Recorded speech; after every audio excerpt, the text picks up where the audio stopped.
बिस्मिल्लाहिर्रहमानिर्रहीम अस्सलाम वालेकुम रहमतुल्लाह। एक दो दिन पहले राणा सनाउल्लाह ने ये बात की है कि पाकिस्तान जिस क्राइसिस और बहरान की तरफ जा रहा है उसमें हमें कुछ ना कुछ बैठकर एक दूसरे के साथ मिलकर और आउट ऑफ द कोर्ट कुछ सेटलमेंट करनी पड़ेगी, क्योंकि अगर इसी तरह से टकराव की पॉलिसी रही तो ये बहुत ही ख़तरनाक और ख़ौफनाक हो जाएगी। अब राणा सनाउल्लाह ने ये बात क्यों की? देखिए, इस्टेब्लिशमेंट को तो नज़र आ रहा है कि हमारी इस वक्त टकराव जो है वो अदलिया के साथ हो रही है। अदलिया हमारे ऊपर बड़ा प्रेशर डाल रही है। आपको पता ही है कि जस्टिस बाबर सत्तार, जस्टिस मोहसिन अख्तर कियानी, फिर उसके बाद जस्टिस अतर मिनल्ला, फिर अब और 6 जजेस का ख़त, फिर उसके बाद बाकी तमाम हाई कोर्ट्स भी मैदान में आ गई। उसके बाद अब चीफ जस्टिस ऑफ पाकिस्तान काजी फाइज ईसा का एक सुमोटो नोटिस फैसल वाडा के ऊपर या मुस्तफ़ा कमाल के ऊपर। तो इस्टेब्लिशमेंट को पता है कि ये तो हमारे ऊपर इन लोगों ने चढ़ाई कर दी है, सिचुएशन बड़ी ख़ौफनाक होती जा रही है। राणा सनाउल्लाह ने कहा है कि इस सिचुएशन में अगर कोई किरदार अदा कर सकता है तो वो है सदर आसिफ अली जरदारी, जो इस वक्त सदारत के ओहदे पर बराजमान हैं। और पीटीआई ने भी ये बात की कि हम चाहते हैं कि मामलात हल हों, हमें हमारा मैंडेट वापस मिले, हमें अपने कारकुन सपोर्टर्स वर्कर्स की रिहाई चाहिए। पीटीआई अपनी डिमांड्स रखती है। वो कहते हैं कि अगर सदर आना चाहते हैं मैदान में तो बिल्कुल आएँ, हम वेलकम करते हैं, लेकिन हमारी डिमांड्स इस्टेब्लिशमेंट के सामने भी हमारी डिमांड्स वही हैं, सदर के सामने भी हमारी डिमांड्स वही हैं।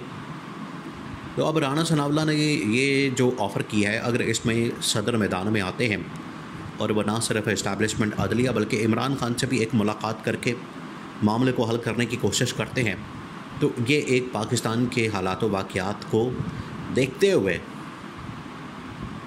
अच्छी डायरेक्शन में एक पॉजिटिव स्टेप होगा। इंतहाई अहम तरीन मामला, इसको आपने समझना है। देखिए, इमरान खान तो पिछले 2 साल से कह रहा है कि हम मुज़ाकरात करने को तैयार हैं, बातचीत करने को तैयार हैं, और जब तक 8 फरवरी 2024 के इलेक्शन नहीं हुए थे तब तक तो इमरान खान के लिए आसान था कि इमरान खान को सिर्फ अपने कारकुन सपोर्टर्स वर्कर्स की रिहाई चाहिए थी। और इमरान खान को जिस तरीके से इंतकामी कार्रवाई का निशाना बनाया जा रहा था, इमरान खान ये चाहता था कि ये सारा कुछ बंद किया जाए और ये इंतकामी कार्रवाई जिस तरीके से की जा रही है ये सिलसिला रोका जाए और ये सब कुछ नॉर्मल हो जाएगा। 8 फरवरी के बाद सिचुएशन बिल्कुल बदल चुकी है।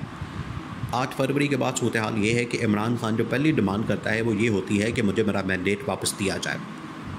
अब ये एक बड़ा ही ऐसा पहलू बन चुका है जिसको हैंडल करना, जिसको मैनेज करना बड़ा मुश्किल हो गया।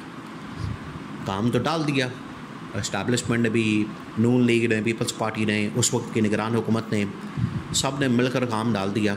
सब ने मिलकर इलेक्शन को मैनिपुलेट कर लिया, धांधली कर दी, झोरलू फेर दिया और एक जाली मैंडेट के साथ जाली हुकूमत बना दी। अब ये 2-2.5 महीने के अंदर जो इनकी कारकर्दगी, परफॉर्मेंस वगैरह सब कुछ खुलकर सामने आ गई। अब ये काम डाला, अब इसको रिवर्स करना बड़ा मुश्किल है, उसके लिए टाइम लगेगा। आप इससे अंदाज़ा करें कि यहाँ पर ये लोग बात करते हैं कि इमरान खान का प्रोजेक्ट लॉन्च किया गया। चले, अगर 1 मिनट के लिए फ़र्ज़ कर लें कि इमरान खान का प्रोजेक्ट लॉन्च किया गया तो उसको आखिरकार फिर वाइंड अप कर दिया गया 2.5-3 साल बाद। 2.5 साल बाद तो उसकी फिर साजिशें और ये तमाम चीज़ें मंदरआम पर आ चुकी थीं, जबकि मसाइल उससे पहले शुरू हो चुके थे, लेकिन 2.5 साल बाद चीज़ें फिर मंदरआम पर आना शुरू हो गई। तो अब ये ज़्यादा से ज़्यादा 6 महीने, साल, उसके बाद तमाम चीज़ें बाहर आ जानी हैं। अभी तो अंदर खाते सब कुछ चल रहा है। अब इस्टेब्लिशमेंट को इस चीज़ के फ़िक्र है कि ये जो अदलिया ने हमारे ऊपर चढ़ाई कर दी है, अदलिया ने जो हमारे ऊपर हमला कर दिया है। नॉर्मली पाकिस्तान की तारीख़ में क्या होता है कि अदलिया और इस्टेब्लिशमेंट दोनों मिलकर चलते हैं, मिलकर ही काम डालते हैं, मिलकर ही मार्शल लॉ लगाना हो, मुल्क के अंदर इमरजेंसी लगानी हो, मुल्क के अंदर हालात कुछ भी करने हो, स्टेबिलिटी लानी हो, इंस्टेबिलिटी लानी हो, गवर्नमेंट फारिग करनी हो, केसेस के अंदर सज़ाएं वगैरह देनी हो, कुछ भी करना हो, उसमें ये सब मिलकर करते थे इस्टेब्लिशमेंट और अदलिया वाले। इस मरतबा ज़रा ट्विस्ट आ गया, और ट्विस्ट ये है कि अदलिया काजी फाइज़ ईसा जब से बना है चीफ जस्टिस, तो काजी फाइज़ ईसा ने पहले बड़ा शोर मचाया हुआ था अदलिया की आज़ादी का, आइन और कानून की हुक्मरानी और बालादस्ती का। चीफ जस्टिस बनने के बाद उसको पता नहीं क्या हो गया। बाकी जजेस जो है वो उधर की उधर ही खड़े रहे, जो कि काजी फाइज़ ईसा को सपोर्ट कर रहे थे। वो अब ये डिमांड करें, काजी साहब आप भी खड़े हों, हिम्मत करें, जुर्रत करें, हम ये देखें मैदान में आ गए हैं, उन्होंने तो हमला कर दिया। काजी को समझ नहीं आ रही करे तो क्या करे, ऊपर से इस्टेब्लिशमेंट के ऊपर हमला हो गया। अब इस्टेब्लिशमेंट ये चाहती है कि हमें तो कोई डिफेंड करने वाला हो, तो राणा सनाउल्लाह ने ये एक ऑफ़र रखी है, राणा सनाउल्लाह ने एक तजवीज़ रखी है कि क्यों ना सदर को दरमियान में डाल के तो इस मामले को सॉर्ट आउट किया जाए। अब सदर के पास जो होता है वो बड़ा अहम है। सदर फ़ौज का भी सुप्रीम कमांडर होता है और हुकूमत और तमाम इदारों का एक सरबराह होता है, क्योंकि वो हेड ऑफ़ स्टेट होता है।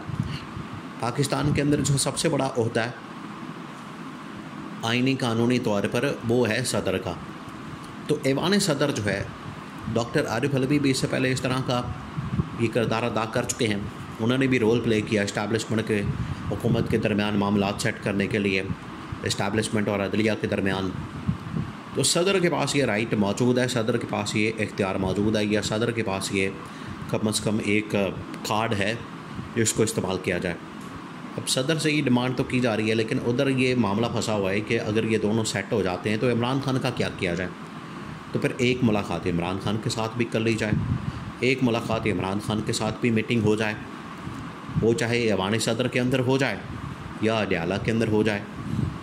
तो ये जो मुल्क के अंदर एक इस वक्त इंस्टेबिलिटी है, मुल्क के अंदर जो इस वक्त अदम इस्तेहकाम है, उसका तो कोई हल निकल आए, उसका तो कोई सलूशन निकल आए।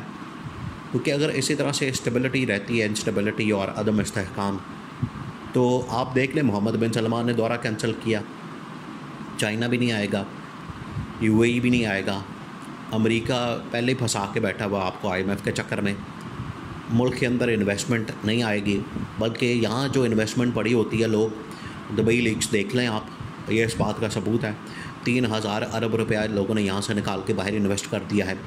लोगों को पता है, जब यहाँ के मकामी लोग और गवर्नमेंट के अंदर बैठे हुए लोग, मोहसिन नकवी जैसे वज़ीर दाखिला, वो अगर पाकिस्तान की स्टेबिलिटी के ऊपर एतमाद और यकीन नहीं करते, यहाँ से पैसा निकाल के बाहर लगाते हैं, तो बाहर को वालों को कैसे कहेंगे कि पाकिस्तान अपना पैसा लाएं। तो ये तजाद है। तो सदर अगर पहुँच जाते हैं, इमरान खान के साथ एक बातचीत होती है, शहबाज शरीफ की गवर्नमेंट का इस्तीफ़ा और इसकी छुट्टी की बात की जाती है, तो मामलात आगे बढ़ सकते हैं और नई हुकूमत का वजूद क़याम अमल में आ सकता है।